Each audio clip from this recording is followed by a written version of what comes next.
जय हिंद साथियों। आप सभी का SP Thakur crazy trick classes के यूट्यूब चैनल में हार्दिक स्वागत है। दोस्तों, आज वीडियो में बात करेंगे भारत का भूगोल, इंडियन ज्योग्राफी। इंडियन ज्योग्राफी में एक बहुत ही महत्वपूर्ण टॉपिक भारत में परिवहन। भारत में परिवहन को बहुत ही ज़्यादा विस्तार पूर्वक गहन अध्ययन करने वाले हैं, जिसमें बात करेंगे सड़क परिवहन, रेल परिवहन, जल परिवहन और वायु परिवहन। इन चारों को बहुत ही विस्तार पूर्वक जानेंगे। साथ ही दोस्तों, इससे पहले भारत में उद्योगों का वीडियो ऑलरेडी मैं अपलोड कर चुका हूं। जिसने अभी ना देखा हो तो डिस्क्रिप्शन में लिंक दिया हुआ है, जाकर देख लेना। तो आपका बिना समय लिए करते हैं टॉपिक स्टार्ट। भारत में परिवहन। अगर भारत में परिवहन की बात की जाए तो इसके मुख्यतः 4 साधन पाए जाते हैं, जैसा कि मैंने आपको बताया। सड़क परिवहन, रेल परिवहन, जल परिवहन और वायु परिवहन। तो सबसे पहले बात करते हैं सड़क परिवहन पर, उसके बाद रेल परिवहन, फिर जल परिवहन और फिर वायु परिवहन। सड़क परिवहन। तो सड़क परिवहन में बात की जाए तो भारत में सड़कों की कुल लंबाई कितनी है? तो भारत में सड़कों की कुल लंबाई 54,72,464 किलोमीटर है। तो भारत में सड़कों की कुल लंबाई कितनी है? 54,72,464 किलोमीटर। अगर सड़कों में बात की जाए तो सड़कों में कौन कौन सी, तो जिसमें राष्ट्रीय राजमार्ग। तो राष्ट्रीय राजमार्गों की टोटल लेंथ कितनी है? तो 1,03,933 किलोमीटर। राष्ट्रीय राजमार्गों की टोटल लेंथ 1,03,933 किलोमीटर, जो कि देश की सड़कों की कुल लंबाई का कितने प्रतिशत है? 1.92%। कितनी है? 1.92%। जिसके द्वारा संपूर्ण सड़क यातायात का कितने प्रतिशत आवागमन होता है? तो 40% आवागमन होता है। अगर बात करें कि राष्ट्रीय राजमार्गों के मामले पर सबसे लंबाई वाले राज्य कौन कौन से हैं, तो पहले स्थान पर आपका उत्तर प्रदेश आता है, जिसमें 8,477 किलोमीटर लंबे राष्ट्रीय राजमार्ग हैं। इसके बाद राजस्थान 7,906 किलोमीटर। इसके बाद महाराष्ट्र 7,470 किलोमीटर और इसके बाद आंध्र प्रदेश 5,598 किलोमीटर। तो राष्ट्रीय राजमार्गों की लंबाई के मामले में अगर बात की जाए तो पहले स्थान पर कौन है? आपका उत्तर प्रदेश है। इसकी बात करें सर्वाधिक सड़क लंबाई वाले राज्य, तो सर्वाधिक सड़क लंबाई वाले राज्यों में पहले स्थान पर आपका महाराष्ट्र आता है, दूसरे स्थान पर उड़ीसा आता है और तीसरे नंबर पर कौन आता है? तो उत्तर प्रदेश आता है। ये कौन से हैं? सड़क लंबाई वाले राज्य हैं। अगर बात करें कि पक्की सड़क के मामले में, तो पक्की सड़क के मामले में पहले स्थान पर आपका महाराष्ट्र ही आता है, दूसरे स्थान पर यहाँ पर उत्तर प्रदेश हो जाता है और तीसरे स्थान पर कौन आता है? तो तमिलनाडु आता है। ये पक्की सड़क के मामले में है। ठीक है, ये कौन से हैं? ये सड़क लंबाई वाले मामले में है। इसके बाद सर्वाधिक कच्ची सड़कों वाले राज्य, तो सर्वाधिक कच्ची सड़कों वाले राज्यों में बात की जाए तो पहले स्थान पर आपको उड़ीसा आता है, दूसरे स्थान पर मध्य प्रदेश आता है और तीसरे स्थान पर कौन आता है? तो उत्तर प्रदेश आता है। ये तो थे सड़कों के मामले में। अब बात करते हैं जिसमें सबसे महत्वपूर्ण है नेशनल हाईवे। यहाँ से प्रश्न निकल कर आते हैं, तो इसमें कुछ प्रमुख नेशनल हाईवे हैं जहाँ से प्रश्न आपको देखने को मिलेंगे और मिलते रहे हैं। तो सबसे पहले प्रमुख राष्ट्रीय राजमार्ग, जिसमें पहले बात करते हैं नेशनल हाईवे 1 NH1, जो कि कहाँ से कहाँ तक जाता है? तो दिल्ली से लेके अमृतसर तक जाता है। क्वेश्चन पूछा जाएगा आपसे कि दिल्ली से अमृतसर तक कौन सा राष्ट्रीय राजमार्ग जाता है? तो NH1 जाता है। या फिर दूसरे टाइप से पूछेंगे कि NH1 कहाँ से कहाँ तक जाता है? तो दिल्ली से लेकर के अमृतसर तक जाता है। इसके बाद नेशनल हाईवे 2 NH2, जो कि दिल्ली से लेकर के कोलकाता तक जाता है। तो यहाँ पे याद रखोगे, जो NH1 है और NH2 है, इन दोनों को मिला करके ही क्या कहा जाता है? ग्रांड ट्रंक रोड कहा जाता है, जिसको GT रोड भी कहते हैं। GT रोड किसने बनवाया था? तो जो मुगल साम्राज्य के बीच में स्थापित हुआ था, कौन? सूर्यवंश। सूर्यवंश का संस्थापक कौन था? शेरशाह सूरी। शेरशाह सूरी के द्वारा GT रोड का निर्माण करवाया गया था, जो कि कहाँ से कहाँ तक जाता था? दिल्ली से अमृतसर और दिल्ली से कोलकाता। तो यहाँ पर क्या हो जाएगा? दिल्ली से कोलकाता तक। तो NH1 और NH2 को मिलाकर के ही क्या कहा जाता है? क्या कहा जाता है? ग्रैंड ट्रंक रोड कहा जाता है, याद रखोगे। इसके बाद NH3। NH3 कहाँ से कहाँ तक जाता है? तो आगरा से लेके बॉम्बे तक जाता है। इसको और किस नाम से जानते हैं? तो AB रोड के नाम से जाना जाता है। तो AB रोड के नाम से कौन सा नेशनल हाईवे जाना जाता है? NH3 जाना जाता है, जो कि कहाँ से कहाँ तक जाता है? तो आगरा से लेकर के बॉम्बे तक जाता है। जो NH3 है यह मध्य प्रदेश में होकर जाने वाला सबसे लंबा राष्ट्रीय राजमार्ग है। तो मध्य प्रदेश से होकर जाने वाला सबसे लंबा राष्ट्रीय राजमार्ग कौन सा है? तो NH3 है। तो इस मामले में मध्य प्रदेश का सबसे लंबा नेशनल हाईवे कौन सा हो गया? NH3 हो गया, जो कहाँ से कहाँ तक? आगरा से लेके बॉम्बे तक। अगर मध्य प्रदेश में इसकी टोटल लेंथ की बात की जाए तो मध्य प्रदेश में इसकी टोटल लेंथ कितनी है? 711 किलोमीटर। MP के लिहाज से ये इम्पोर्टेंट है।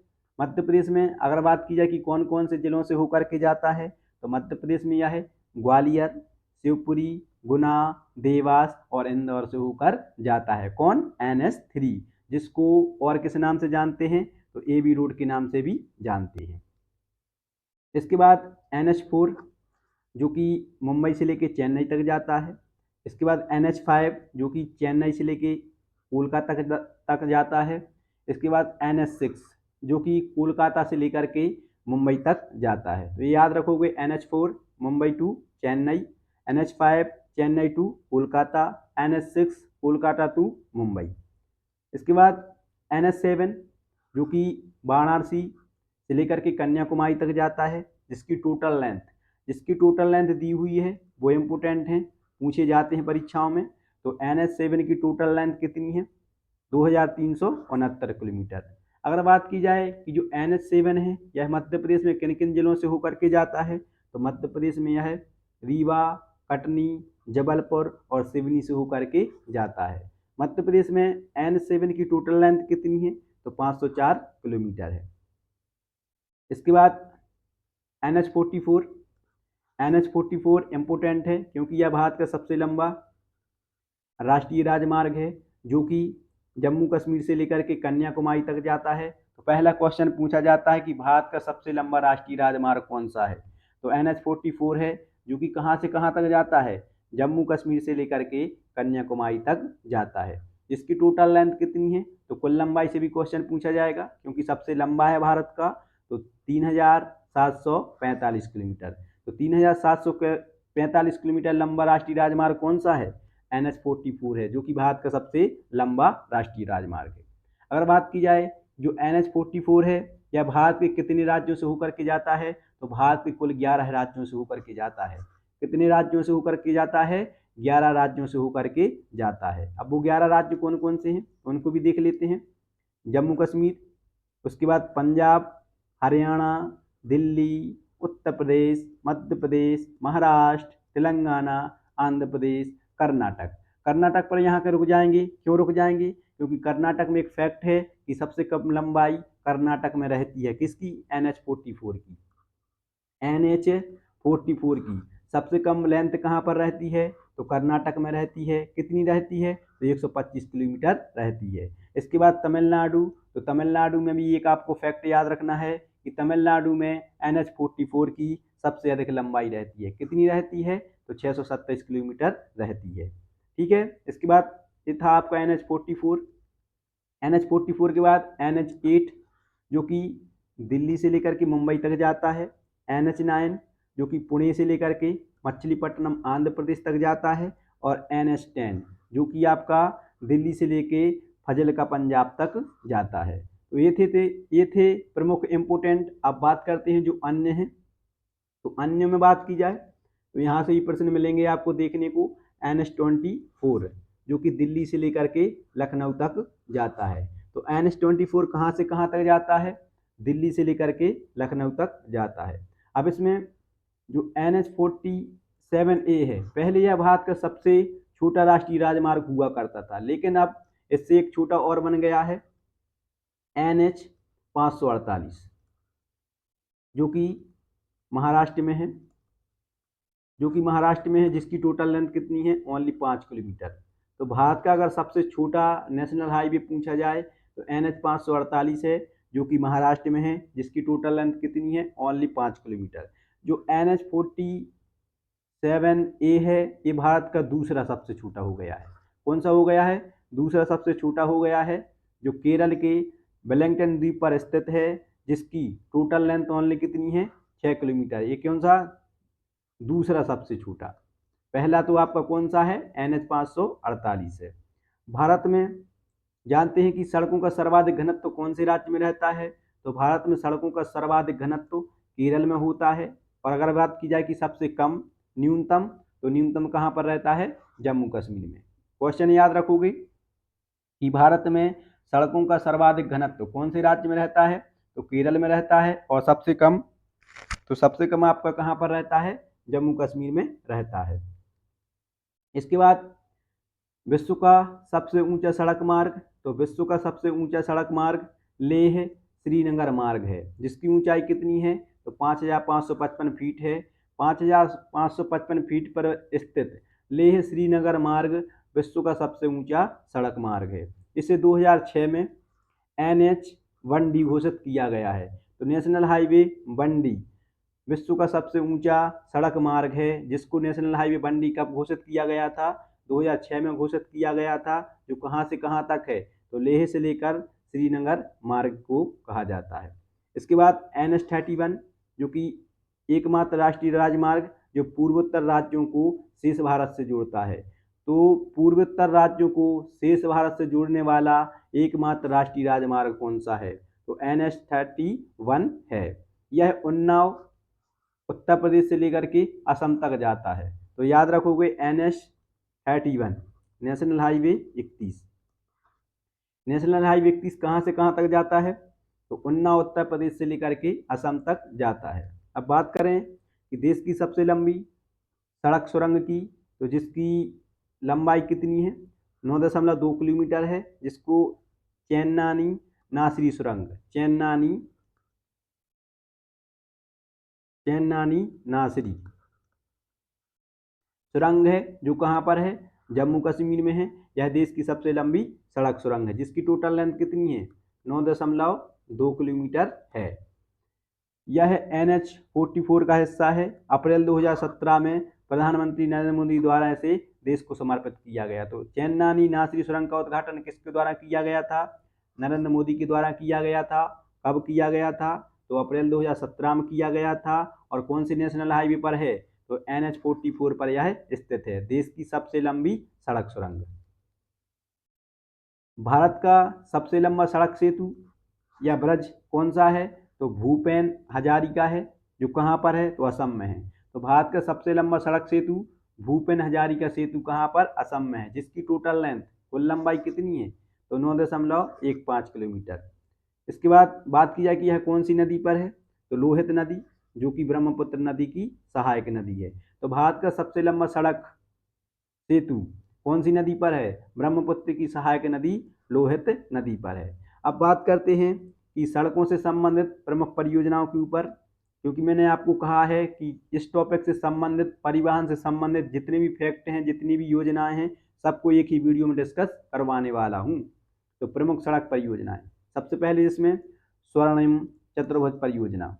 क्वेश्चन पूछा जाता है कि स्वर्णिम चतुर्भुज परियोजना का संबंध किससे है, तो सड़क परिवहन से। ठीक है, यह परियोजना देश के 4 महानगरों को आपस में जोड़ती है। वह 4 नगर कौन कौन से हैं, तो दिल्ली, मुंबई, कोलकाता और चेन्नई। इनको 6 लाइन के माध्यम से जोड़ने के लिए इस परियोजना का आरंभ किया गया था, जिसकी टोटल लेंथ कितनी है, तो 5,846 किलोमीटर। 5,846 किलोमीटर कौन सी परियोजना की टोटल लेंथ है, स्वर्णिम चतुर्भुज परियोजना की है। इसके बाद उत्तर दक्षिण पूर्व पश्चिम गलियारा, जिसको कोरिडोर भी बोलते हैं, जो यहाँ पर देख रहे हो आप, उत्तर पश्चिम, उत्तर दक्षिण पूर्व पश्चिम। उत्तर में यह श्रीनगर से लेकर के पश्चिम में कन्याकुमारी, दक्षिण में कन्याकुमारी तमिलनाडु तक, और पूर्व में सिलचर असम से लेकर के पश्चिम में पोरबंदर गुजरात तक है। अगर बात की जाए कि उत्तर से लेकर दक्षिण तक इसकी टोटल लेंथ कितनी है, तो उत्तर से लेकर दक्षिण तक 4,016 किलोमीटर है, और पूर्व से लेकर पश्चिम तक 3,640 किलोमीटर है। तो ये आप याद रखोगे कि उत्तर दक्षिण पूर्व पश्चिम गलियारा, जो कि जिसकी दक्षिण उत्तर से लेके दक्षिण तक लेंथ कितनी है, तो 4,016 किलोमीटर है, और पूरब से लेके पश्चिम तक 3,640 किलोमीटर है। कुल लंबाई तो 7,556 किलोमीटर। अगर आप इन दोनों लेंथ को ऐड करोगे इतना आएगा, कितना, 4,016 और 3,640। इन दोनों को अगर आप ऐड करोगे तो कितना आएगा, 7,056 किलोमीटर है। ठीक है, ये गलियारे एक दूसरे को झांसी में काटते हैं, इसलिए झांसी को दोनों दिशाओं का केंद्र बिंदु माना जाता है। तो ये पॉइंट भी आप याद रखोगे। इन इन गलियारों को विश्व बैंक की सहायता से 30,000 करोड़ रुपए की लागत से बनाया जा रहा है, जो देश के 12 राज्यों से गुजरता है। उत्तर दक्षिण पूर्व पश्चिम गलियारा का केंद्र बिंदु क्या है, तो झांसी है। झांसी में एक दूसरे को काटते हैं। किसके सहयोग से चलाया जा रहा है, तो विश्व बैंक के सहयोग से बनाया जा रहा है। कितनी लागत से बनाया जा रहा है, तो 30,000 करोड़ रुपए की लागत से बनाया जा रहा है। कितनी राज्यों को आपस में जोड़ेगा, तो 12 राज्यों को आपस में जोड़ेगा। कौन, उत्तर दक्षिण पूर्व पश्चिम गलियारा, कोरेडो बोलते हैं जिसके लिए। इसके बाद प्रधानमंत्री भारत जोड़ो परियोजना यह किस लिए चलाई गई थी, तो राष्ट्रीय राजमार्गों के विकास से संबंधित है। तो राष्ट्रीय राजमार्गों के विकास से संबंधित कौन सी परियोजना है, प्रधानमंत्री भारत जोड़ो परियोजना। इसके बाद भारत सेतु भारतम परियोजना।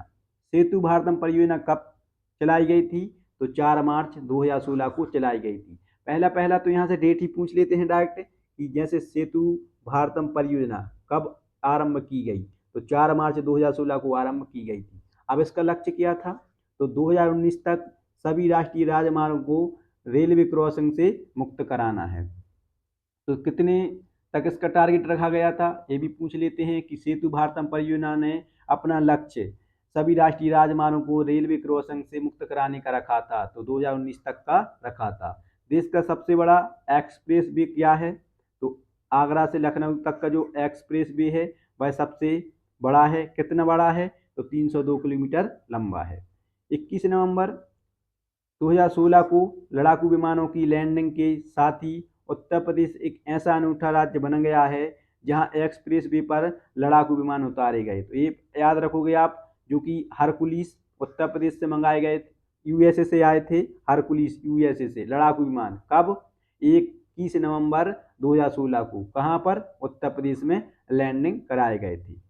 ये पॉइंट आप याद रखोगे, पूछा जाएगा, इम्पोर्टेंट है। ठीक है, इसके बाद ये आपका था सड़क परिवहन जो कंप्लीट होता है। दूसरी अब बात करते हैं रेल परिवहन पर। रेल परिवहन, तो रेल मार्ग की कुल लंबाई कितनी है, तो 64,400 किलोमीटर है। 64,400 किलोमीटर रेल मार्गों की टोटल लेंथ है। भारतीय रेल एशिया की सबसे बड़ी रेल सेवा है, जबकि विश्व में इसका स्थान दूसरा है। तो भारत का एशिया में कौन सा स्थान लगता है, पहला लगता है नो डाउट। अगर विश्व में बात की जाए तो दूसरा लगता है। पहले स्थान पर कौन आता है, तो पहले स्थान पर यूएसए, अमेरिका आता है। रेल सेवा में पहले स्थान पर आपका अमेरिका है, दूसरे स्थान पर आपका भारत महान, हमारा देश महान, हमारा भारत महान आता है। भारतीय रेल में सर्वाधिक कर्मचारी नियोजित हैं। तो भारत की वह कौन सी सेवा है जिसमें सर्वाधिक कर्मचारी नियोजित हैं, तो भारतीय रेल सेवा है। भारतीय रेलवे बोर्ड की स्थापना कब की गई थी, तो लॉर्ड कर्जन के द्वारा 1905 में की गई थी। याद रखोगे, इंपोर्टेंट है, भारतीय रेल बोर्ड की स्थापना। भारतीय रेलवे का राष्ट्रीयकरण कब किया गया था, तो 1950 में किया गया था। रेलवे बोर्ड के वर्तमान चेयरमैन, तो रेलवे बोर्ड के वर्तमान चेयरमैन कौन है, सतीश कुमार हैं। सतीश कुमार हैं। रेलवे बोर्ड के वर्तमान चेयरमैन कौन है, सतीश कुमार हैं। विनोद कुमार यादव पहले थे, अभी वर्तमान में सतीश कुमार हैं। रेलवे बजट को सामान्य बजट से पृथक किए जाने का वर्ष, तो रेलवे बजट को सामान्य बजट से कब अलग किया गया था, 1924 में किया गया था। 1921 में एक वर्ष समिति बनाई गई थी। एक वर्ष समिति की सिफारिशों के आधार पर रेल बजट को सामान्य बजट से अलग कर दिया गया था। कब कर दिया गया था, 1924 में कर दिया गया था। सिफारिश कब की गई थी, तो 1921 में की गई थी। लेकिन 2017 में बीजेपी सरकार के द्वारा फिर से इसको एक साथ प्रस्तुत किया जाने लगा है। भारत की पहली रेलगाड़ी कौन सी थी, तो 16 अप्रैल 1853 को लॉर्ड डलहौजी के शासनकाल के दौरान मुंबई से ठाणे के बीच में चलाई गई थी, जिसने कुल टोटल लेंथ कितनी कवर की थी, तो 34 किलोमीटर कवर की थी। तो भारत की पहली रेलगाड़ी कब चलाई गई थी? विथ डेट याद रखोगे, 16 अप्रैल 1853 को चलाई गई थी, जो कि 34 किलोमीटर चलाई गई थी। किसके शासनकाल में चलाई गई थी? तो लॉर्ड डलहौजी के शासनकाल में चलाई गई थी। और कहाँ से कहाँ तक? तो मुंबई से लेके ठाणे के बीच में चलाई गई थी। इसके बाद अगर बात की जाए, पहली सभी को पता रहती है, तो दूसरी भी याद कर लो। दूसरी 1854 में चलाई गई थी, जस्ट उसके एक साल बाद, जो कि हावड़ा से लेकर के हुगली के बीच चलाई गई थी। हावड़ा से लेकर कहाँ चलाई गई थी? हुगली के बीच में चलाई गई थी। भारत का पहला स्टीम मतलब कि भाप इंजन, तो भारत का पहला भाप इंजन कौन सा था? पूछे गए हैं, फेरी क्यून था। फेरी क्यून भारत का पहला भाप इंजन था। वर्तमान में यह पर्यटन को बढ़ावा देने के लिए दिल्ली रणथंबोर के बीच चलाया जा रहा है। तो भारत का पहला भाप इंजन फेरी क्यून कहाँ पर चलाया जा रहा है? तो पर्यटन को बढ़ावा देने के लिए दिल्ली रणथंबोर के बीच में चलाया जा रहा है। भारत का पहला डीजल इंजन, तो भारत का पहला डीजल इंजन आपका दक्कन क्यून था। भारत का पहला इंजन फेरी क्यून, भारत का पहला diesel engine Deccan queen. Deccan queen को सर्वप्रथम कहाँ पर चलाया गया था? तो मुंबई से लेकर के पुणे के बीच में चलाया गया था।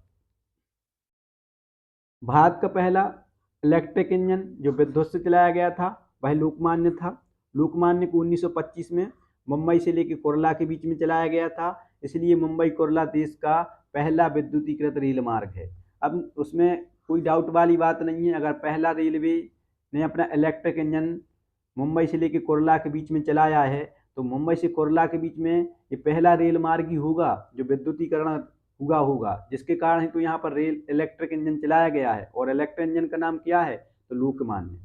भारत की पहली मेट्रो मतलब कि भूमिगत रेल क्या थी? तो 1984 में कोलकाता के बीच में, जो कि टॉलीगंज से लेके एस एस्प्लानेड के बीच में चलाई गई थी। तो भारत की पहली मेट्रो कोलकाता में 1984 में टॉलीगंज से लेकर के एस्प्लानेड के बीच में चलाई गई थी। सर्वाधिक दूरी तय करने वाली रेलगाड़ी कौन सी है भारत में? तो विवेक एक्सप्रेस है, जो कि 4,286 किलोमीटर कवर करती है। कितना करती है?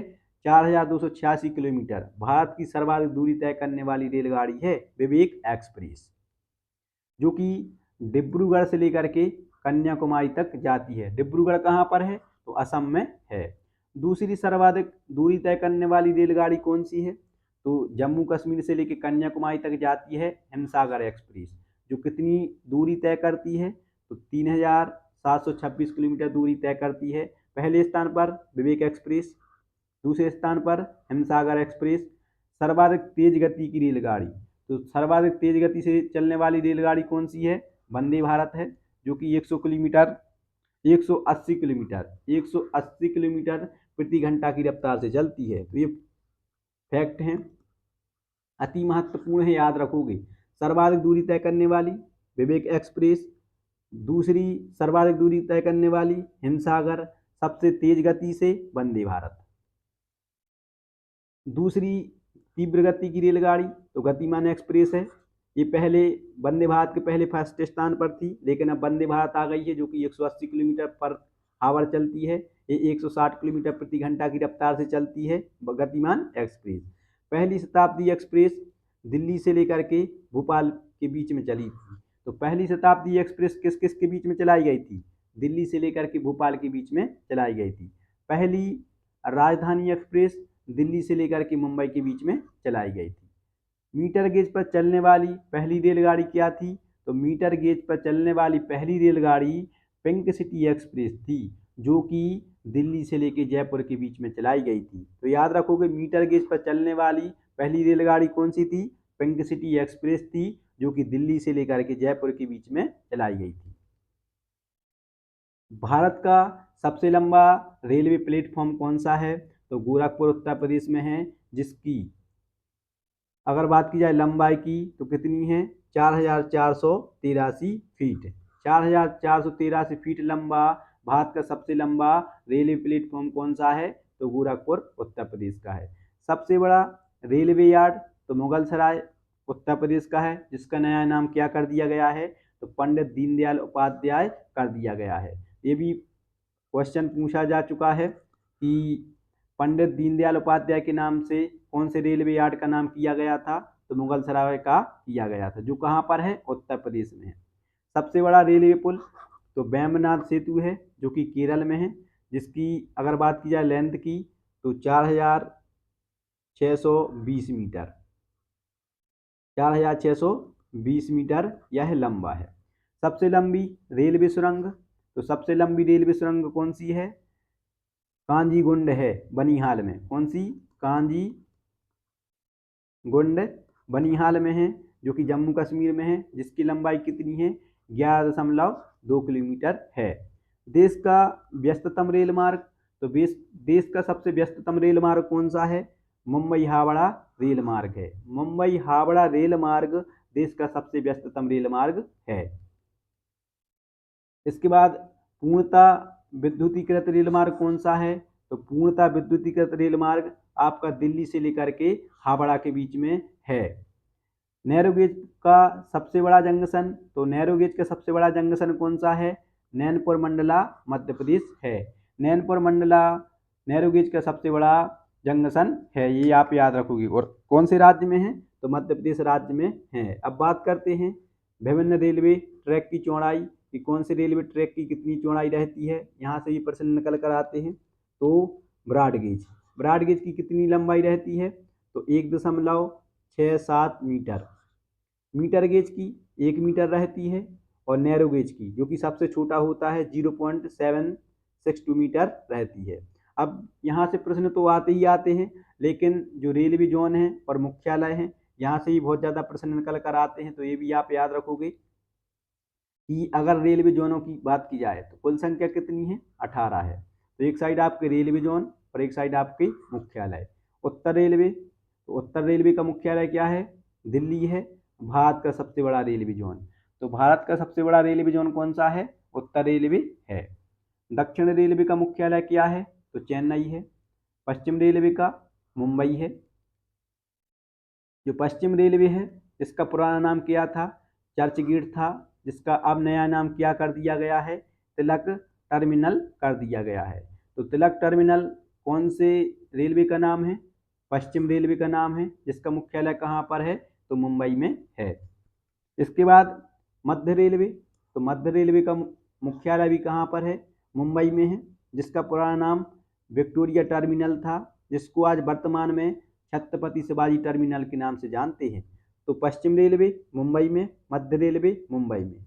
पश्चिम रेलवे का पुराना नाम चर्च गेट, नया नाम तिलक टर्मिनल। मध्य रेलवे का पुराना नाम विक्टोरिया टर्मिनल और नया नाम छत्रपति शिवाजी टर्मिनल। पूर्वी रेलवे, तो पूर्वी रेलवे का मुख्यालय कोलकाता में है। दक्षिण पूर्वी रेलवे का मुख्यालय ये भी कोलकाता में है। उत्तर पूर्वी रेलवे, उत्तर पूर्वी रेलवे का मुख्यालय गोरखपुर उत्तर प्रदेश में। कहाँ पर है, गोरखपुर उत्तर प्रदेश में है।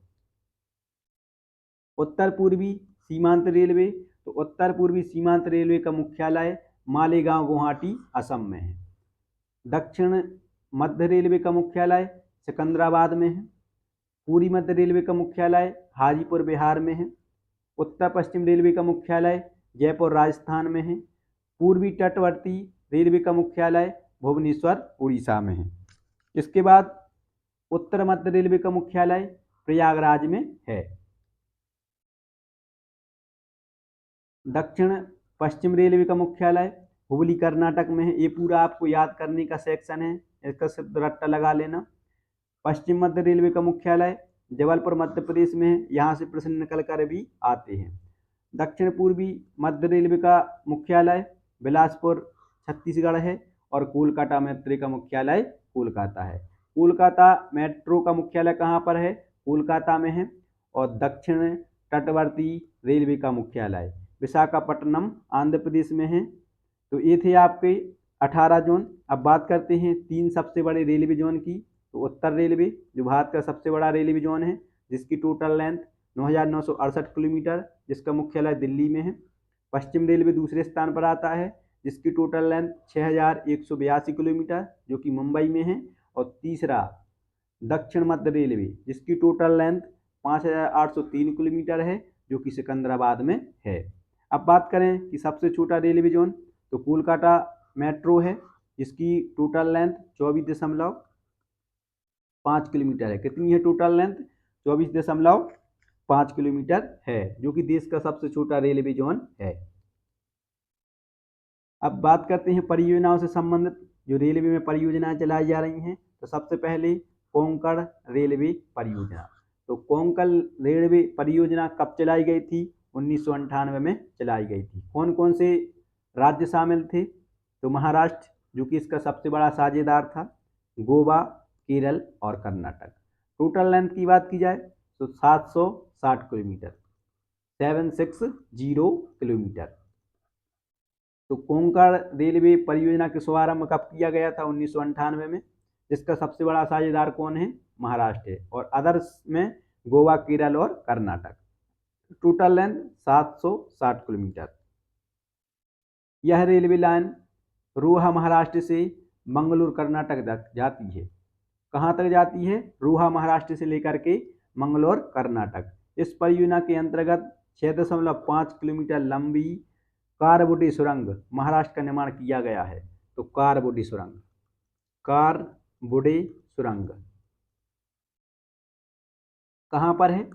तो महाराष्ट्र में है। टोटल लेंथ कितनी है? तो 6.5 किलोमीटर है। इसके बाद कुछ विशेष रेलगाड़ियाँ, तो इनको भी देख लेते हैं। जैसे कि पैलेस ऑन व्हील कहाँ पर चलाई जा रही है? तो पर्यटन को बढ़ावा देने के लिए दिल्ली से रणथंबोर के बीच में चलाई जा रही है। इसके बाद दक्कन ओडिसी, यह महाराष्ट्र की झांकी दिखाती है। तो महाराष्ट्र की झांकी कौन दिखाती है? दक्कन ओडिसी दिखाती है। लाइफलाइन एक्सप्रेस, यह पहली चिकित्सा सेवा युक्त गाड़ी है। तो पहली चिकित्सा सेवा युक्त गाड़ी कौन सी है? Lifeline express. नाम से ये स्पष्ट हो रहा है, लाइफलाइन एक्सप्रेस, जो कि भारत की पहली चिकित्सा सेवा युक्त गाड़ी है। इसके बाद रेड रिबन एक्सप्रेस। तो रेड रिबन एक्सप्रेस किसके लिए चलाई जा रही है? तो AIDS, acquired immunodeficiency virus, जो कि HIV के सिंड्रोम, HIV से होने वाला बहुत ही संक्रमणकारी रोग है। तो एड्स की जागरूकता के लिए चलाई जा रही गाड़ी कौन सी है? रेड क्वीन एक्सप्रेस है। मैत्री एक्सप्रेस इम्पोर्टेंट है, अप्रैल 2008 में भारत एवं बांग्लादेश के बीच में चलाई गई थी। तो भारत एवं बांग्लादेश के बीच में चलाई गई एक्सप्रेस कौन सी है? मैत्री एक्सप्रेस है। कब चलाई गई थी? तो अप्रैल 2008 में चलाई गई थी। इसके बाद समझौता एक्सप्रेस, जो कि भारत एवं पाकिस्तान के बीच में संबंधों को बढ़ाने के लिए लाहौर से अटारी के बीच चलाई गई थी। तो लाहौर से अटारी के बीच में समझौता एक्सप्रेस किन दो देशों के मध्य? तो भारत एवं पाकिस्तान के मध्य। किसके लिए? तो संबंधों को मधुर बनाने के लिए। इसके बाद थार एक्सप्रेस।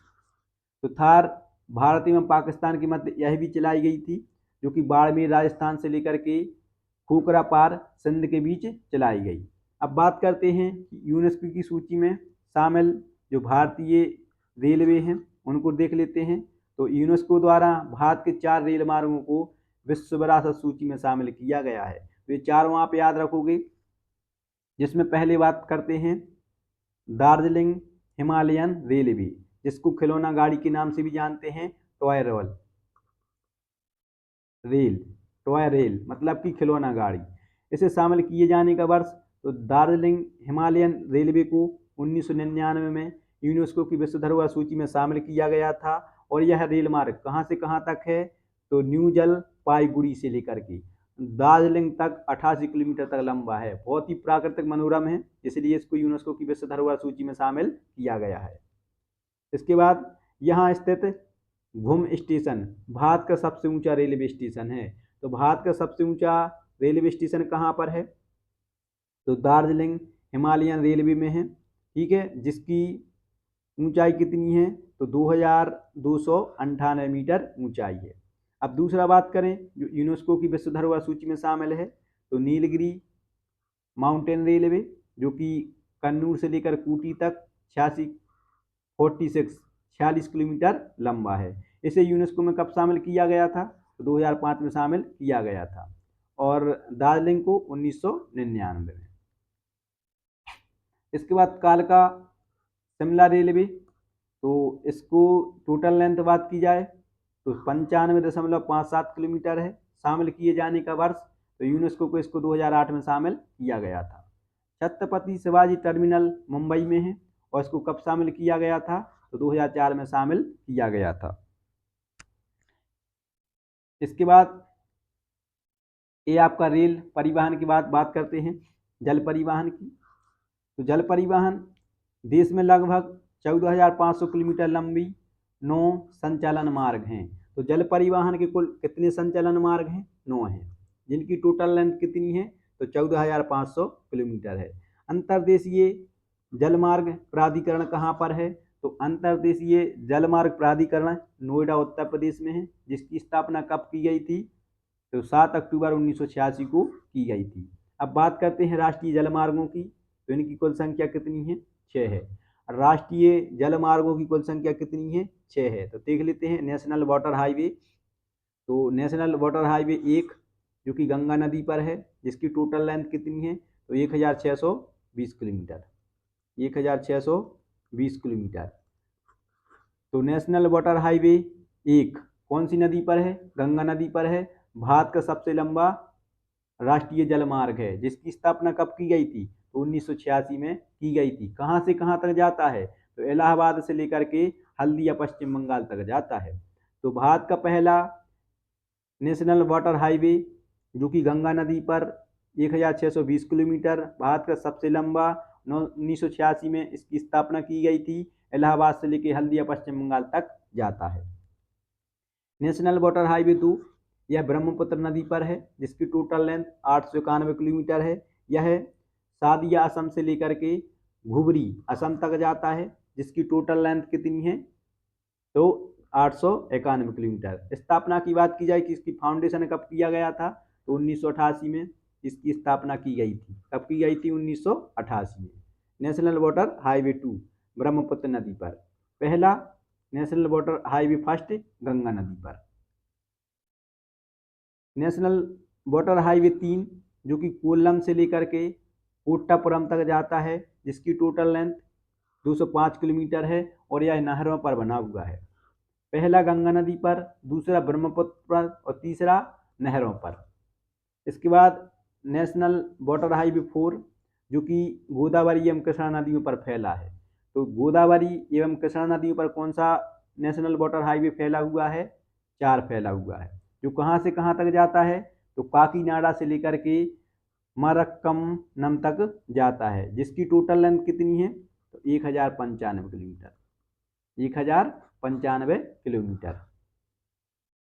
इसके बाद नेशनल वाटर हाईवे 5 जो कि ब्रह्मणी, महानदी और मताई नदियों पर फैला हुआ है, जो कि तलचर उड़ीसा से लेकर के धम्मरा पश्चिम बंगाल तक जाता है, जिसकी टोटल लेंथ 623 किलोमीटर है। तो नेशनल वाटर हाईवे 5 की टोटल लेंथ कितनी है? 623 किलोमीटर। कितनी है दोस्तों? 623 किलोमीटर। कौन सी नदियों पर है? तो ब्रह्मणी, महानदी और मताई नदियों के संगम पर फैला हुआ है। अब लास्ट बात करते हैं नेशनल वाटर हाईवे 6 जो कि बराक नदी पर लखीमपुर असम से लेकर के भांगा असम तक जाता है, जिसकी टोटल लेंथ 121 किलोमीटर है और यह सबसे छोटा राष्ट्रीय जलमार्ग है। तो यहाँ पर नेशनल वाटर हाईवे 1 जो गंगा नदी पर था, जिसकी स्थापना 1986 में की गई थी, यह भारत का सबसे लंबा है। और नेशनल वाटर हाईवे 6 यह भारत का सबसे छोटा है, जिसकी टोटल लेंथ 121 किलोमीटर है, जो बराक नदी पर है, लखीमपुर असम से लेकर के भांगा असम तक जाता है। अब बात करते हैं जल परिवहन से संबंधित प्रमुख बंदरगाह। प्रमुख बंदरगाह की बात करें तो देश में कुल 13 बड़े और 185 छोटे बंदरगाह हैं। 185 छोटे बंदरगाह और बड़े कितने हैं? तो 13 हैं। अब बात कर लेते हैं जो प्रमुख बंदरगाह हैं। पश्चिमी तट के बंदरगाह। तो पश्चिमी तट के बंदरगाह कौन कौन से हैं? जिसमें सबसे पहले मुंबई। तो ये तो पता ही है आपको, मुंबई कहाँ पर है? महाराष्ट्र में है। यह एक प्राकृतिक बंदरगाह है और भारत का सबसे बड़ा बंदरगाह है। ये इम्पोर्टेंट है। भारत का सबसे बड़ा बंदरगाह कौन सा है? तो मुंबई बंदरगाह है। इसके बाद नेहावा सेवा। नेहावा सेवा का नया नाम क्या कर दिया गया है? तो जवाहरलाल नेहरू बंदरगाह जो कि मुंबई में है। इसका उद्देश्य क्या है? तो मुंबई बंदरगाह के भार को कम करना।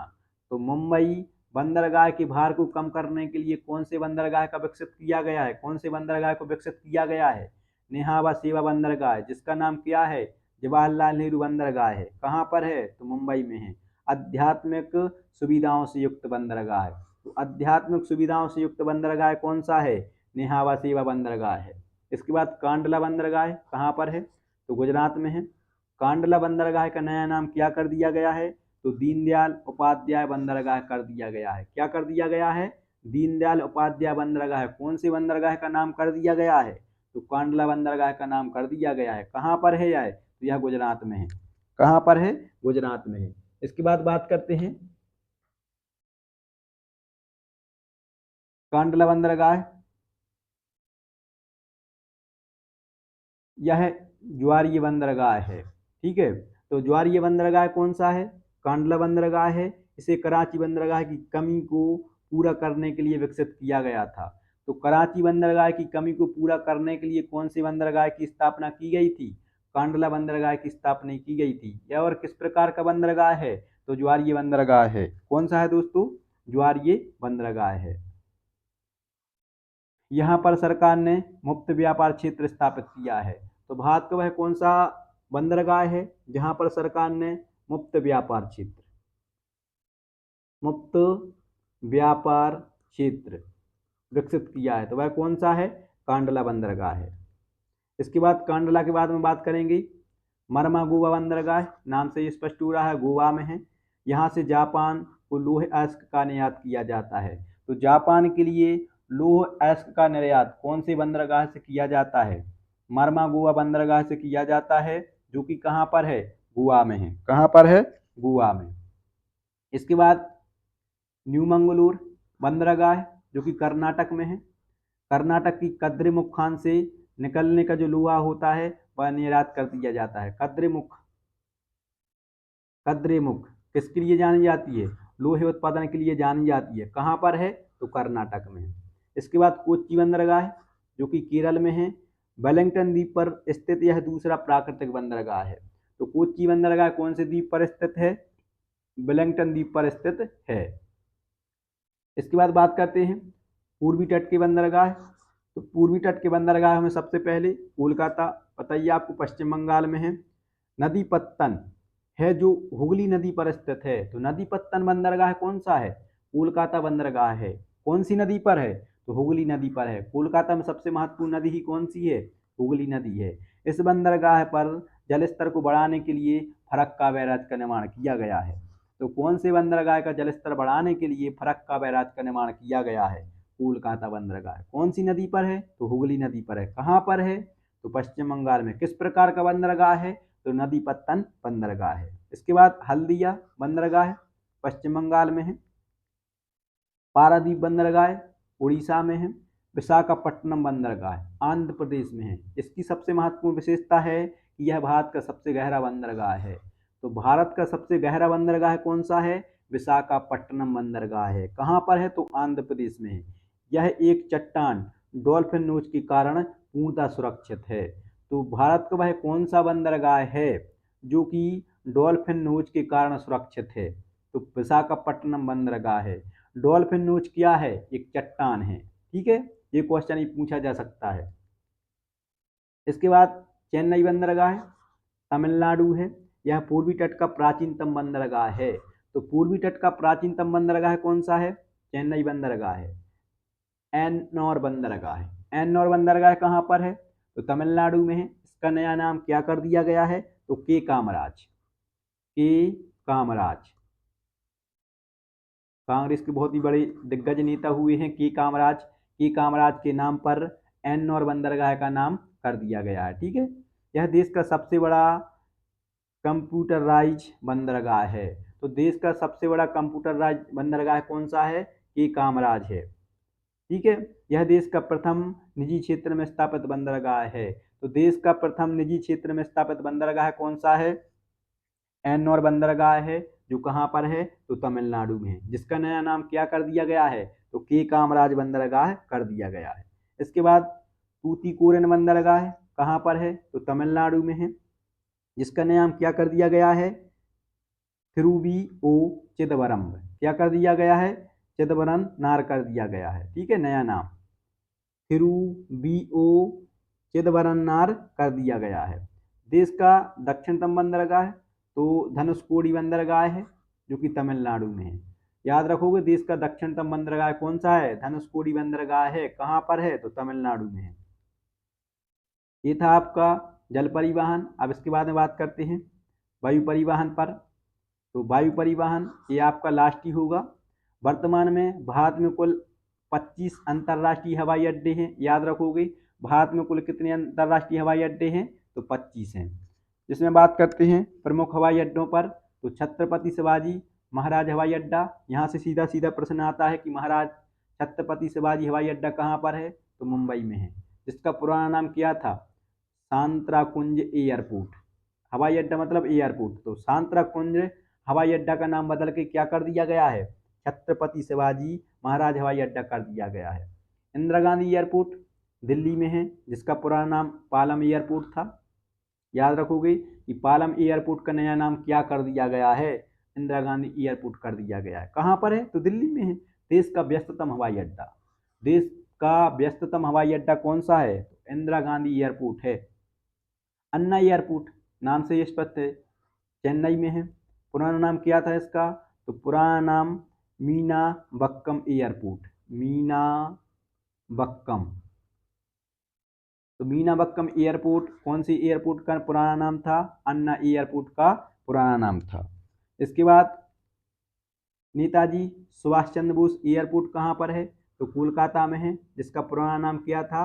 तो दमदम एयरपोर्ट था। बाबा साहब अम्बेडकर एयरपोर्ट नागपुर में है। सरदार वल्लभ भाई पटेल हवाई अड्डा या एयरपोर्ट अहमदाबाद में है। गोपीनाथ बारदोलाई एयरपोर्ट गुवाहाटी असम में है। चौधरी चरण सिंह एयरपोर्ट लखनऊ में है। ये याद रखोगे, प्रश्न पूछे जाते हैं कि बाबा साहब अम्बेडकर एयरपोर्ट नागपुर में, सरदार वल्लभ भाई पटेल एयरपोर्ट अहमदाबाद में, गोपीनाथ बारदोली एयरपोर्ट गुवाहाटी असम में, चौधरी चरण सिंह लखनऊ में। ये ऐसे हैं चौधरी चरण सिंह, इन्होंने एक दिन भी संसद का सामना नहीं किया, एकलौते प्रधानमंत्री हुए हैं। लाल बहादुर शास्त्री एयरपोर्ट वाराणसी उत्तर प्रदेश में है। राजीव गांधी एयरपोर्ट हैदराबाद में है। शेख अल आलम एयरपोर्ट श्रीनगर जम्मू कश्मीर में। ये आपको याद रखने होंगे कि चौधरी चरण सिंह लखनऊ, लाल बहादुर शास्त्री वाराणसी, राजीव गांधी एयरपोर्ट हैदराबाद, शेख अल आलम एयरपोर्ट श्रीनगर में है। इसके बाद श्री रामदास एयरपोर्ट अमृतसर पंजाब में है। Veer Savarkar airport port Blair जो कि अंडमान निकोबार की राजधानी है। देवी अहिल्याबाई एयरपोर्ट इंदौर में है जो कि मध्य प्रदेश की व्यावसायिक राजधानी है। केम्पेगौड़ा एयरपोर्ट जो कि बेंगलुरु में है। दबोलन अंतर्राष्ट्रीय एयरपोर्ट जो कि कहाँ पर है? पणजी गोवा में है। इसके बाद कोचीन अंतर्राष्ट्रीय एयरपोर्ट केरल में है, निजी क्षेत्र का पहला एयरपोर्ट। तो निजी क्षेत्र मतलब कि प्राइवेट सेक्टर, प्राइवेट सेक्टर का पहला एयरपोर्ट कौन सा है? तो कोचीन एयरपोर्ट है। कहाँ पर स्थित है? तो केरल में है। इसके बाद त्रिवेंद्रम हवाई अड्डा तिरुवनंतपुरम केरल में है। कालीकट हवाई अड्डा कोझिकोड केरल में है। जयपुर हवाई अड्डा राजस्थान में है। दिल्ली हवाई अड्डे के भार को कम करने के लिए इसे विकसित किया गया है। तो दिल्ली एयरपोर्ट के भार कम करने के लिए कौन से एयरपोर्ट का निर्माण किया गया है? तो जयपुर हवाई अड्डे का निर्माण किया गया है। और जयपुर कहाँ पर है? तो राजस्थान में। याद करने में बहुत बहुत से ऐसे हैं जो आसान है, जैसे कालीकट हो गया, त्रिवेंद्रम हो गया। पता ही है आपको त्रिवेंद्रम कहाँ पर है? तिरुवनंतपुरम केरल में है। कोचीन कहाँ पर है? केरल में है। जयपुर कहाँ पर है? राजस्थान में है। कोयम्बटूर तमिलनाडु में, नाम से ये स्पष्ट है। मंगलूर कर्नाटक में। तिरुचिरापल्ली तमिलनाडु में। बीजू पटनायक, ये नाम पर रहते हैं, ये थोड़े डिफिकल्ट रहते हैं। बीजू पटनायक का संबंध कहाँ से रहा है? भुवनेश्वर उड़ीसा से। ठीक है। तुलिहाल एयरपोर्ट मणिपुर में है। ये थी आपकी कौन सी हवाई सेवाओं में प्रमुख एयरपोर्ट। अब बात करते हैं प्रमुख हवाई सेवाएं। तो हवाई सेवाओं में सबसे पहले अंतर्राष्ट्रीय विमानन सेवा, जिसको एयर इंडिया कहते हैं। इसका प्रतीक क्या है? तो महाराजा है। तो महाराजा का किसका प्रतीक है? एयर इंडिया का प्रतीक है। अंतर्राष्ट्रीय विमानन सेवा जिसकी स्थापना कब की गई थी? 1947 में की गई थी। तो एयर इंडिया की स्थापना 1947।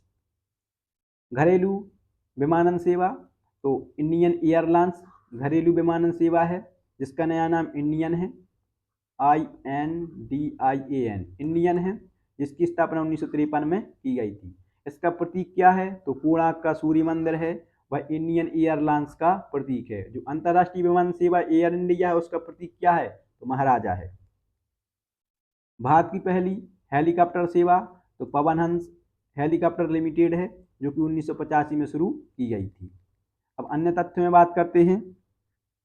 अन्य तथ्यों में 24 अगस्त 2007 को सार्वजनिक क्षेत्र की विमानन कंपनियों एयर इंडिया एवं इंडियन एयरलाइंस का विलय हो गया है। अब ये दोनों कंपनियां national aviation company of India limited NACIL के नाम से प्रसिद्ध हैं, जबकि कंपनी का ब्रांड नाम क्या है? एयर इंडिया है। तो जो एयर इंडिया है और इंडियन एयरलाइंस है, इसका विलय कब कर दिया गया है?